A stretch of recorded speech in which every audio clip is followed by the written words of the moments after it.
बिस्मिल्लाहिर्रहमानिर्रहीम। अज़ीज़ तलबा,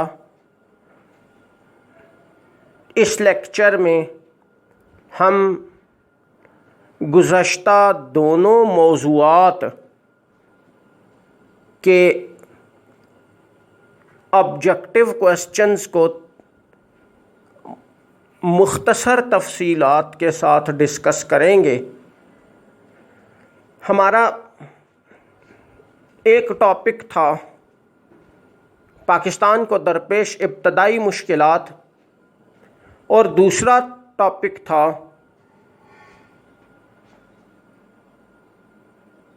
Quaid-e-Azam बहैसियत governor general. इन दोनों टॉपिक्स के जो ऑब्जेक्टिव पॉइंट्स हैं, मैंने आपको ये बताया था कि आपकी आसानी के लिए इनको इकट्ठा करके एक टॉपिक में मुख्तसर तरीके से आपके लेवल पे आसान तर बना के हम डिस्कस करेंगे। आज के इस टॉपिक में हम इन दोनों टॉपिक्स को इकट्ठा करके इनके ऑब्जेक्टिव्स इस तरह से कवर करने की कोशिश करेंगे कि बहुत आसानी के साथ हर स्टूडेंट समझ भी ले और तैयार करना भी उसके लिए बहुत आसान हो। ये बात मैंने आपको पहले भी क्लियर की थी कि बाज़ ऐसे पॉइंट्स होते हैं जो एक से ज़्यादा चैप्टर्स में आ रहे होते हैं। किताबों में वो जहाँ भी आते हैं तो वहाँ तफसीलात के साथ लिखे होते हैं। उन्हीं पॉइंट्स को अगर हम एक जगह पे इस तरह से तरतीब के साथ इकट्ठा कर दें कि मुख्तलिफ मौज़ूआत कवर हो जाएं, या जहाँ जहाँ भी वो आ रहा है तो वो अपनी जगह पे कवर हो जाए, तो आपके लिए मुतालिया करना बहुत आसान हो जाएगा। आपकी तैयारी काफ़ी आसान हो जाएगी। आपका काम बहुत शॉर्ट हो जाएगा, छोटा हो जाएगा, कम हो जाएगा। इसी तरीके से हम, जैसा कि शुरू से मैं आपको बताता रहा हूँ, हम आगे बढ़ रहे हैं ताकि आपके लिए हर हवाले से आसान तर सिलसिला बनाया जा सके। आज हम कॉपी में लिखना शुरू करते हैं।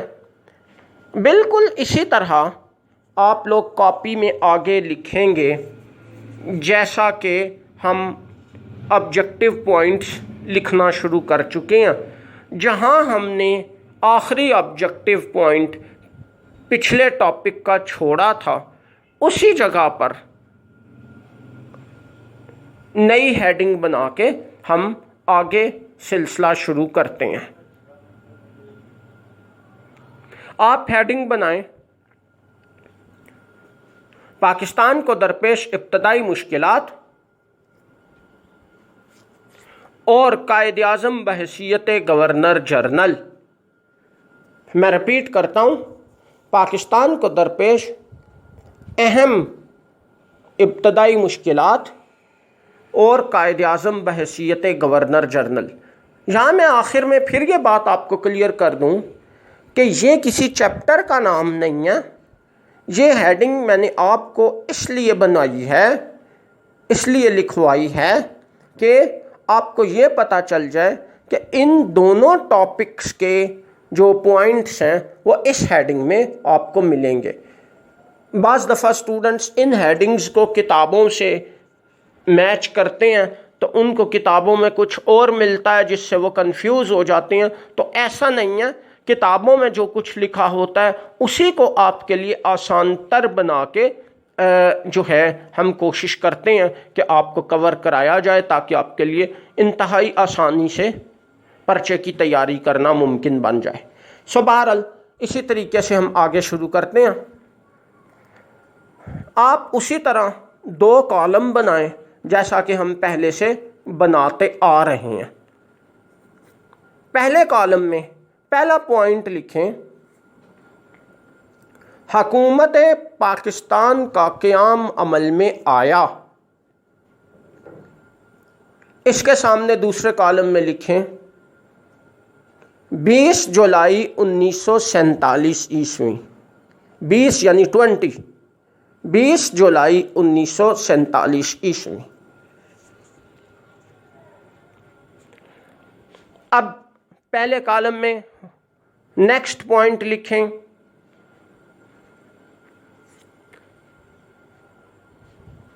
बर्र-ए-सग़ीर का आखिरी अंग्रेज़ गवर्नर जनरल था। बर्र-ए-सग़ीर का आखिरी अंग्रेज़ गवर्नर जनरल था। हम इसको यूँ भी लिख सकते हैं कि मुत्तहिदा हिंदुस्तान का आखिरी अंग्रेज़ गवर्नर जनरल था। इसके सामने दूसरे कॉलम में लिखें लॉर्ड माउंटबेटन। नेक्स्ट पॉइंट पहले कॉलम में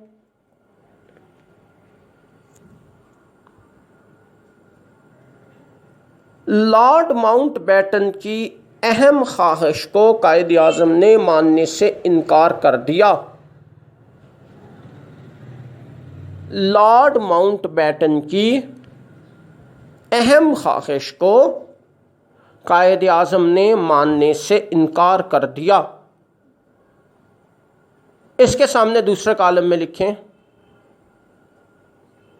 कि वो पाकिस्तान और भारत दोनों का गवर्नर जनरल बनना चाहता था।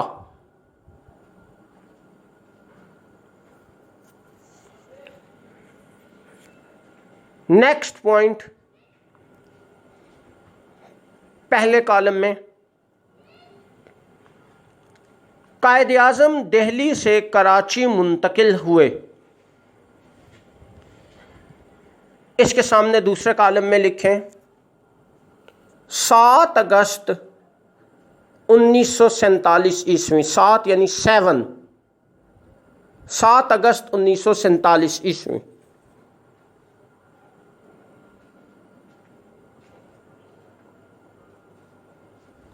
Next point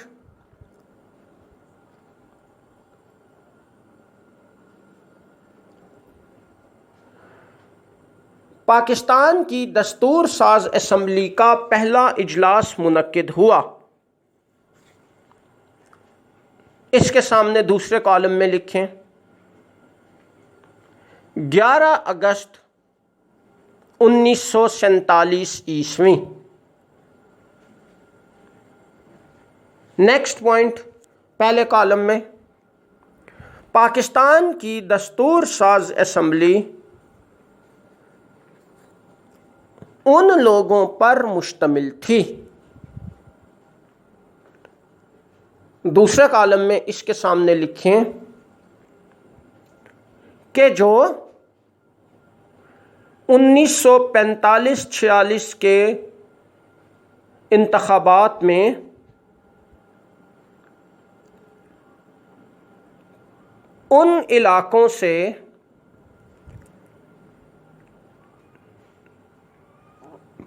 imperial legislative council, आप इसे उर्दू में मरकज़ी कानून साज काउंसिल भी लिख सकते हैं, मरकज़ी कानून साज काउंसिल के मेंबरान मुंतखब हुए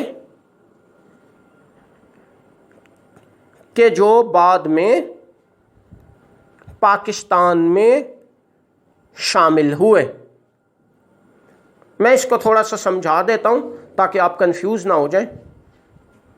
पहला पॉइंट पहले कॉलम में हमने लिखा है कि पाकिस्तान की पहली दस्तूर साज असम्बली उन लोगों पर मुश्तमिल थी कि जो, यानी इससे मुराद ये है कि यह क्वेश्चन इस तरह से भी शॉर्ट क्वेश्चन आपसे पर्चे में पूछा जा सकता है कि पाकिस्तान की पहली दस्तूर साज असम्बली किन लोगों पर मुश्तमिल थी। तो आप उसके जवाब में ये लिखेंगे कि पाकिस्तान की पहली दस्तूर साज असम्बली उन लोगों पर मुश्तमिल थी कि जो 1945-46 में मुनक्किद होने वाले आम इंतखाबात में बरसग़ीर की मरकज़ी कानून साज कौंसिल के मेंबर उन इलाक़ों से मुंतखब हुए कि जो पाकिस्तान में शामिल हुए, यानी ऐसे लोग या मरकज़ी कानून साज कौंसिल के ऐसे मेंबरान जो कि पाकिस्तान में शामिल होने वाले इलाक़ों से मुंतखब हुए थे, उन पर मुश्तमिल पाकिस्तान की पहली दस्तूर साज असम्बली तश्कील दी गई। नेक्स्ट पॉइंट पहले कॉलम में, पाकिस्तान की पहली दस्तूर साज असम्बली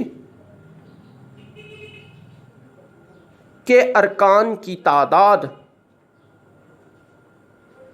इसके सामने दूसरे कॉलम में लिखें।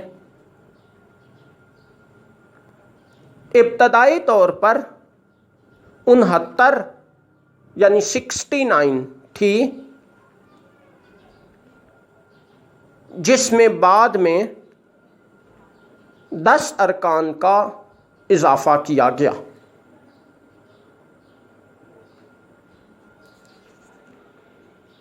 नेक्स्ट पॉइंट पहले कॉलम में,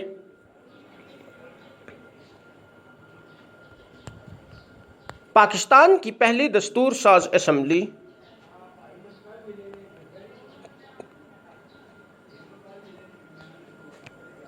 की मियाद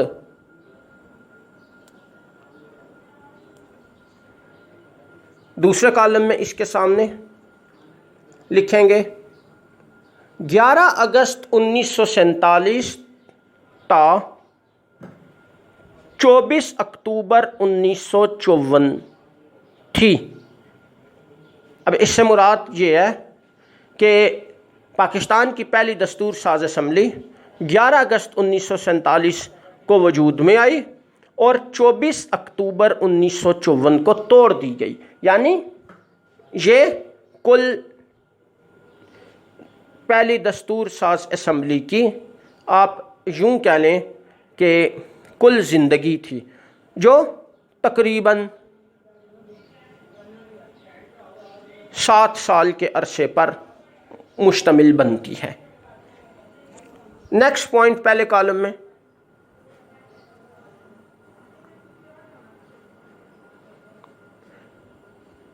बर्र-ए-सग़ीर की तक़सीम और पाकिस्तान के क़याम का ऐलान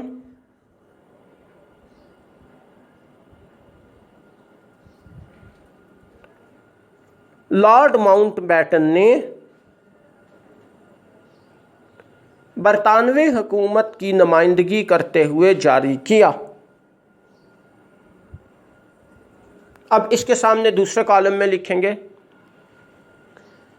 14 अगस्त 1947 ईस्वी को पाकिस्तान की पहली दस्तूर साज असम्बली के इजलास में। अब यहाँ देखें, इस पॉइंट में आपके 2-3 शॉर्ट आंसर्स या MCQs कवर हो रहे हैं। पहली बात यह है कि बर्र-ए-सग़ीर की तक़सीम और पाकिस्तान के क़याम का ऐलान 14 अगस्त 1947 को किया गया। दूसरी बात, पहली दस्तूर साज असम्बली के इजलास में किया गया। और तीसरी बात, लॉर्ड माउंटबेटन ने बरतानवी हुकूमत की नुमाइंदगी करते हुए बरतानवी हुकूमत की तरफ से ये ऐलान पढ़कर सुनाया। इन तीनों पॉइंट्स को हमने मुख्तसर तरीन अंदाज में इन तीनों क्वेश्चंस को, ख़ाँ ये शॉर्ट आंसर की शक्ल में हो या MCQ की शक्ल में, मुख्तसर तरीन अंदाज में इस एक पॉइंट में कवर करने की कोशिश की है। नेक्स्ट पॉइंट,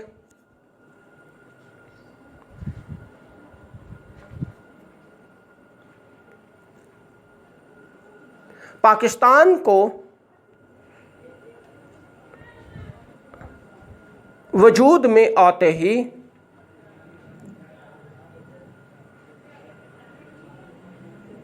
अहम इब्तदाई मुश्किलात का सामना करना पड़ा। अब इसके सामने दूसरे कॉलम में लिखें, मुहाजिरीन का मसला, असासों और वाजिबात की तकसीम का मसला, इंतज़ामी मसाइल, दस्तूरी मसाइल,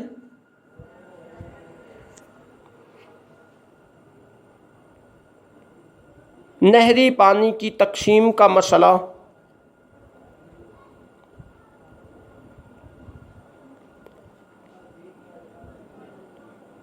हकूमत मुखालिफ अनासिर के प्रोपेगेंडा,